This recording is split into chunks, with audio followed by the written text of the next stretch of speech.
Hello, it's Brian Huber, and it's Monday, June 16th. And I wanted to do a little talk. There's a lot of wild and crazy stuff going on. It's not good. So I was going to do a topic I call cause and effect. And back in, even in the, sometimes the cause and effect can be immediate. I'm just one person. You touch a burner that you didn't know was hot, wham, you know it's hot, and you can burn your finger a little bit. Sometimes some cause and effects evolve over 1,000 years. Like, let's say, in the Middle Ages, some people said, well, the Christians were mad at the Jews because they may have crucified, or some of them were behind the crucifixion of Jesus. So they said, so the church will say, oh, well, we're not going to allow these Jewish people to be in the farming or the woodworking or whatever, trying to make a living. So they got, some of them, a lot of them, got into money loaning because they weren't allowed to do a lot of other things, and they became very good at money loaning and getting close to, people with power until they had enough money and to do a lot of control. But it wasn't just the Jews that did issues. Some of the Catholics, like some of the Catholics that, under King Henry VIII, which was he was an white, he was not so great, but one of his Catholic bishops that worked for him, he didn't like the Bible being translated to English, so he burned the guy that did the translation and started printing these English Bibles, burned them at the stake. So there's a lot of people doing, ridiculous stuff. But now we've been in a situation where, you know, there's a cause and effect, in Germany. What would allow somebody as crazy and messed up as Hitler to gain power? Well, what set the stage? What gave the tone to even allow something to happen like that? There's no one race that's more evil than another. So it must be, and at least a lot of people that I knew that lived in Germany in the 1930s, some of my friends' parents and stuff, were saying, well, yeah, some Jews moved in and then would start a business next to a business that had, a butcher, baker, or whatever, been there for 4 generations. And then they'd be able to go below costs until the original people went out of business, and then the costs, would go way up. But that is because they can loan money without interest to other Jews, but not, but if they're loaning to somebody else, they'll charge good amount of interest. So it's kind of a thing that could have been nipped in the bud. Now that's not all, obviously not all Jews. It's just some of them that, so if some German guy says, oh, my uncle, my brother, my friend, they went out of business because of some unscrupulous business deals, well, who knows? Now, a lot of people may not believe that, but Wall Street in the 1980s, I guess, 50% of all the rich people were Jewish. They know how to deal with money. They know how to make it work for them. And sometimes it's not always fair, like, Bernie Madoff or Samuel Bankman-Fried. But, some of our people are the same way and pick up on it. So it's happened for a while. In the Civil War, there's bales for bullets. A large percentage of the people speculating and making money by trading stuff and prolonging the war were actually Jewish. And then, of course, if you want to go into the communist deal with the Bolsheviks, 30% of Stalin's cabinet was made up of Jews who actually were, trying to keep this Holodomor, whatever Stalin said, they were going for it, and they didn't say, oh, no, we can't do that. And that's, possibly up to 12 million people died from starvation and murder and property stolen by Stalin. So if there were some Jewish people that were way high up in it, well, it's amazing how small of a percentage of population they can be in key things. They're also in key, like in science, Einstein. Of course, Einstein says, man, they says, hey, would you like to be our first president? He says, I'm not going to have anything to do with, people taking other people's land and kicking them out of their villages, and destroying the foundations and planting trees all around these villages that are fast growing to hide the foundations, which are kind of flammable, pine type trees. I think the original olive trees were better suited for the area. But anyway, so now what's happening, it looks like Iran, even though Trump kind of said, hey, let's have another talk on how we're going to do the nuclear power for generation, or for not for weapons, or can't have any. He kept changing his mind from one day to the next. But he says, we'll have one more talk. And so I guess Iran had its pants down. And then, of course, was attacked with their pants down. But boy, they recovered. They got a lot of missiles. And I don't know if Israel's going to find out what it's like to be like,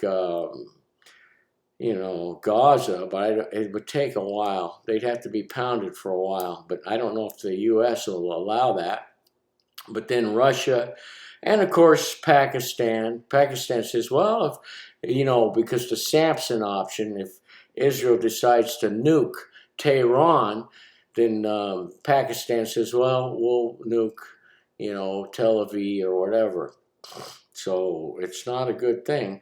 But, so the cause and effect, things since 1948, when you only see one side of the story from our mainstream media, and even people living in Israel, the grandparents aren't going to say, well, when I was, destroying these villages, sometimes we'd grab a woman, keep her for 2 weeks, rape her, and then kill her.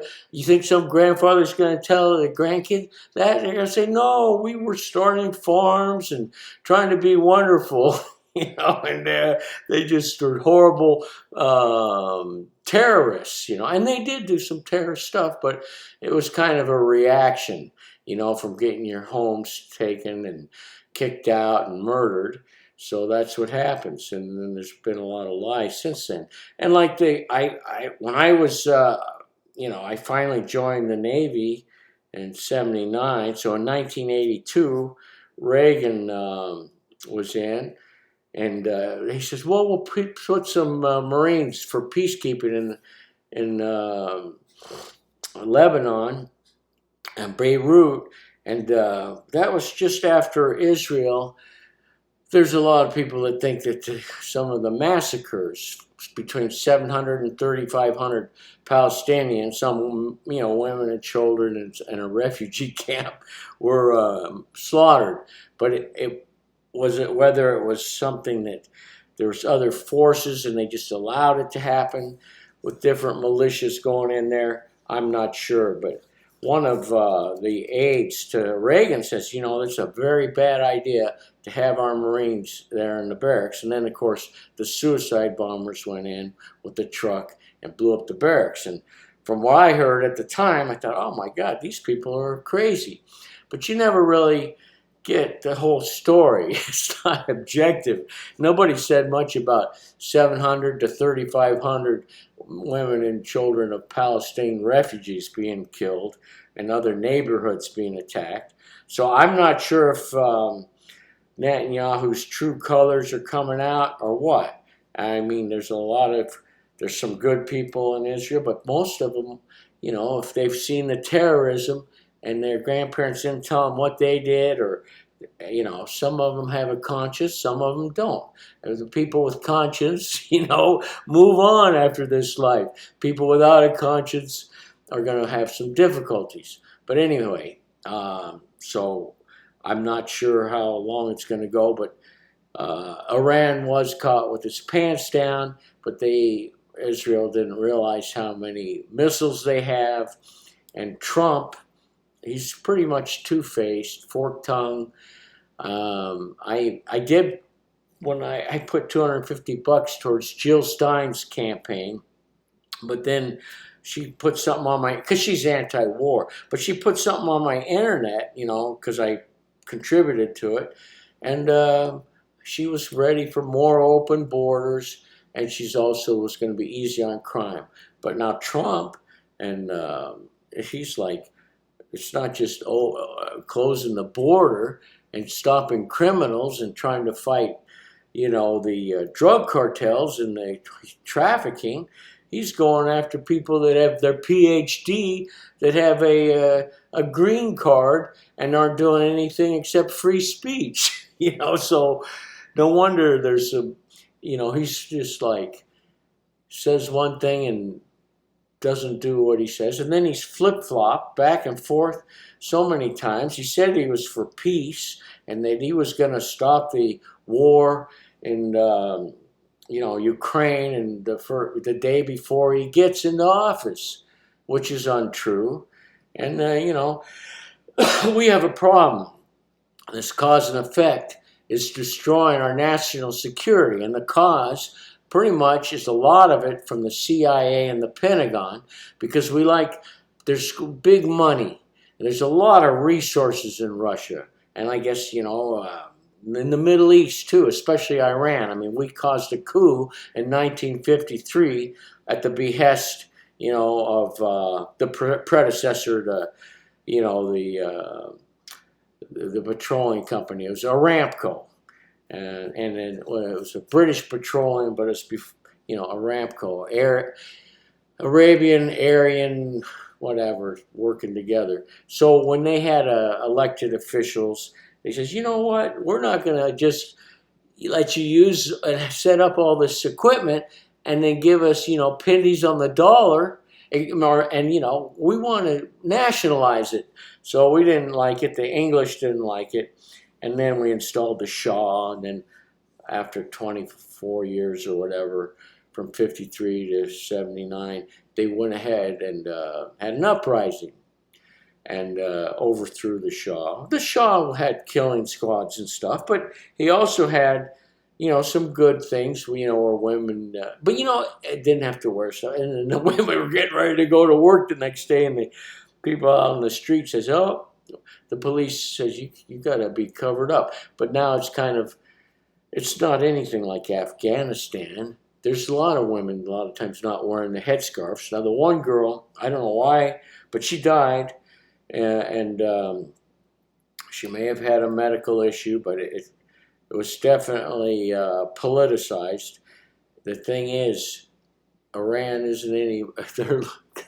They're Russia and Iran and China. They do less lying than our CIA. I mean, we like to think that, you know, they're looking out for our best interests, but the CIA, sometimes when they give good information, then it says, well, you know, our own government will say, well, I can't say that there's no weapons of mass destruction. We're going to have to say there are. So sometimes our own government doesn't even listen to the CIA, but a lot of times there's factions of the CIA that are doing stuff that maybe the president doesn't even know about. Maybe the assassinations of Kennedy, who knows?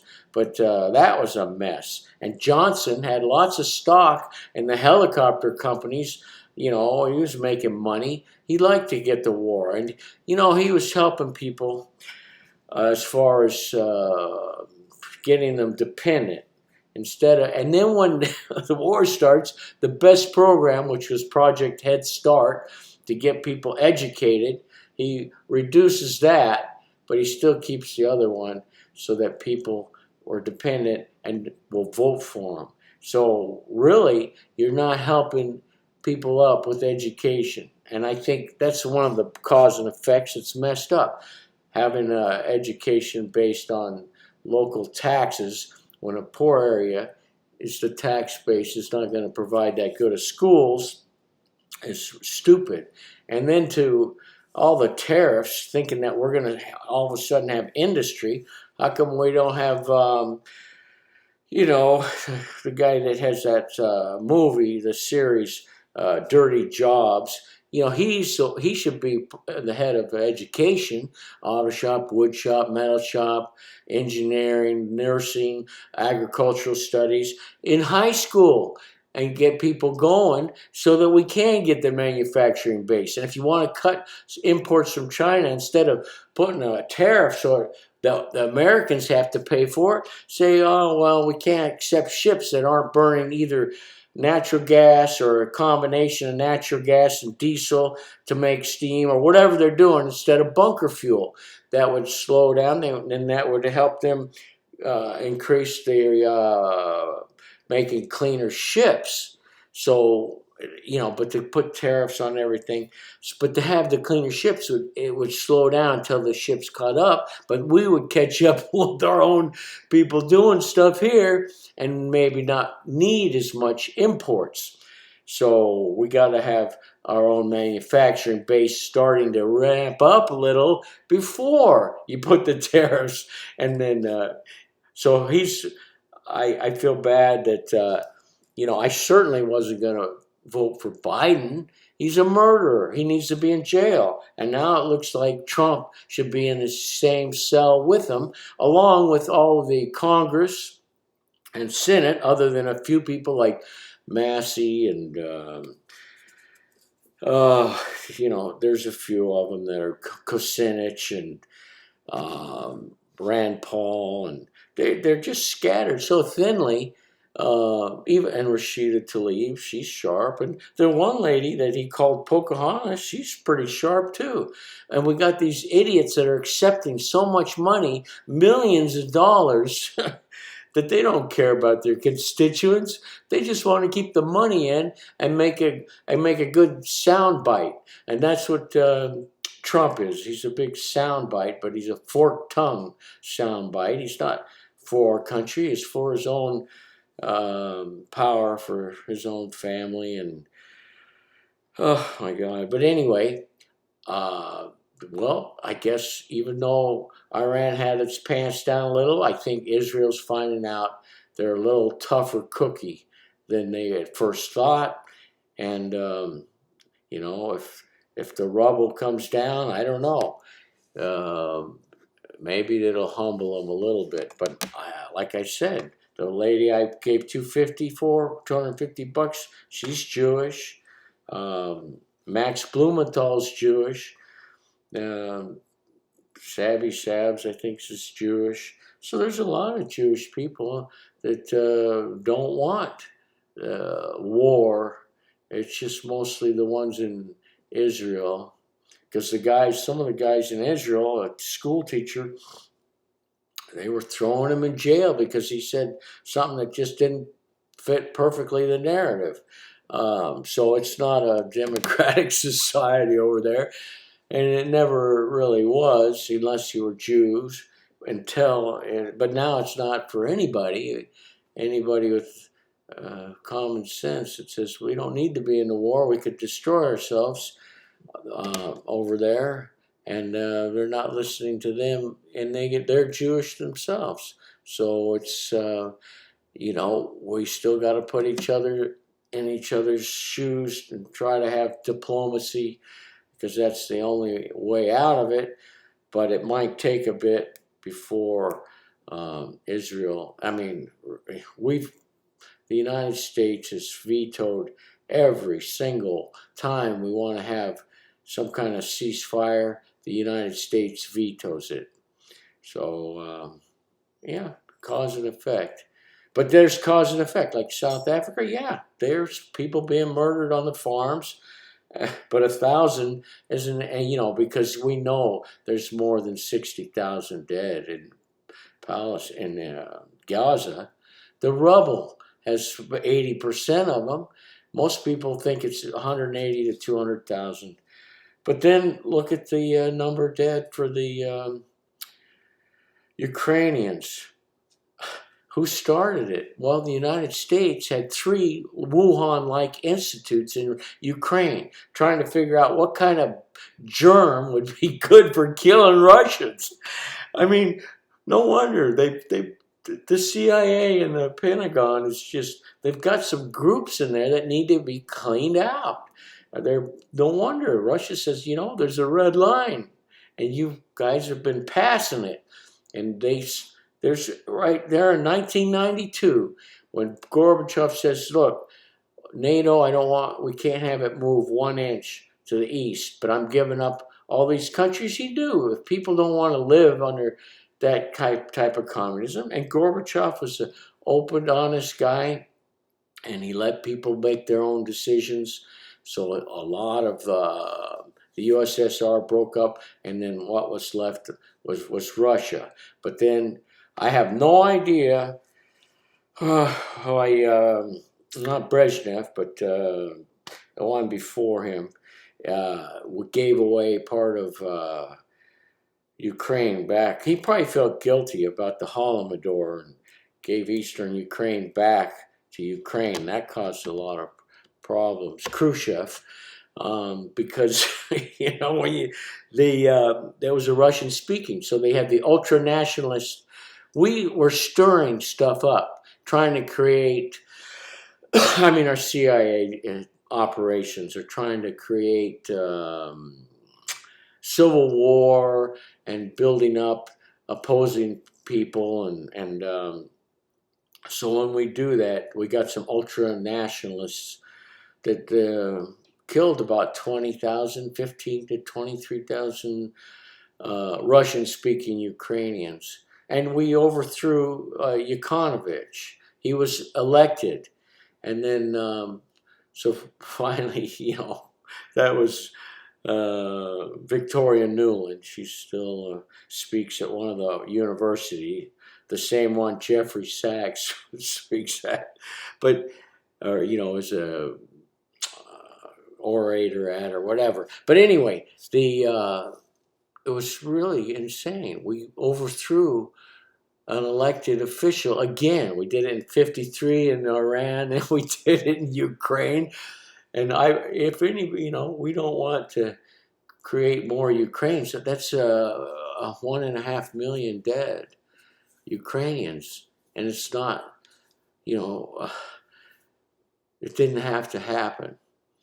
What happened in 1932 with the Holodomor and killing the people that grew crops for the Bolshevik Revolution, you know, Stalin did that. Putin didn't do that. That's like saying, I'm white, so I owe money for the slave that was somebody's great-great-great-great-grandparent. When in fact, you know, if you're going to do the research on all this cause and effect, you could find that there's people that were, you know, part black right now that had slaves. So the best thing is education and helping people up to another level, but not getting them sucked in on a dependency situation. So, yeah, I think we should have a sovereign country with borders and a legal system to get people in, but to make it a big to-do and create havoc, you could do it more quietly. And then if you shut down the cartels and they try to go by ocean, why the hell is the Coast Guard over in the Persian Gulf? If Trump's so smart, why is the Coast Guard in the Persian Gulf? You know, if they're gonna run drugs and stuff, if we can stop it at the border and they go around to the ocean, then you have to ask yourself, why is the Coast Guard in the Persian Gulf? So, you know, he just likes to say how he's doing this, but now he's going after people for free speech, and it's ridiculous. there isn't any. I haven't seen a good Republican or Democrat. I mean, there's, like I said, Massey, Kucinich, and Rand Paul, and maybe Rashida Tlaib, and the lady that there's a few of them, both Democrats and Republicans, but they're far and few between. They're all bought off by AIPAC, the military-industrial complex. We're going to spend $1 trillion. You know, Trump says, "Oh, we're going to cut everything in half. If I can get China and Russia, we'll cut all our expenditures for military in half." Then 2 weeks later, "Oh, we're going to go to $1 trillion."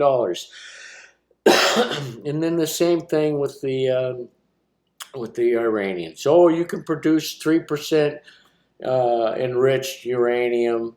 Oh, no, you can't have any at all." And you're just going back and forth. And he was just kind of playing them so to lull them in a sense of security. And then, you know, he's all for murdering heads of state and other countries. Well, it's goes around, starts coming around, and we need somebody that's a little more integrity, and there's no integrity in the CIA. Well, I don't know about, I guess the FBI, but integrity matters. Anyway, so that way, when you do something, people believe you.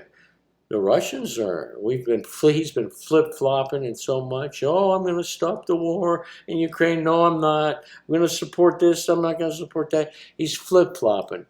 So nobody knows what foreign policy the Russians or anybody else thinks that he has. But we'll see. Hopefully, you know, he talks the talk, but he's I guess he's always been a Zionist, just like, well, we got Biden also. So Trump and Biden can share a cell, and maybe, and along with Congress and Senate, other than a handful, and along with most of the CIA and half the FBI. Keep the good ones and get rid of the bad ones, and we'll be better off. Have a great day. Talk to you later. Bye.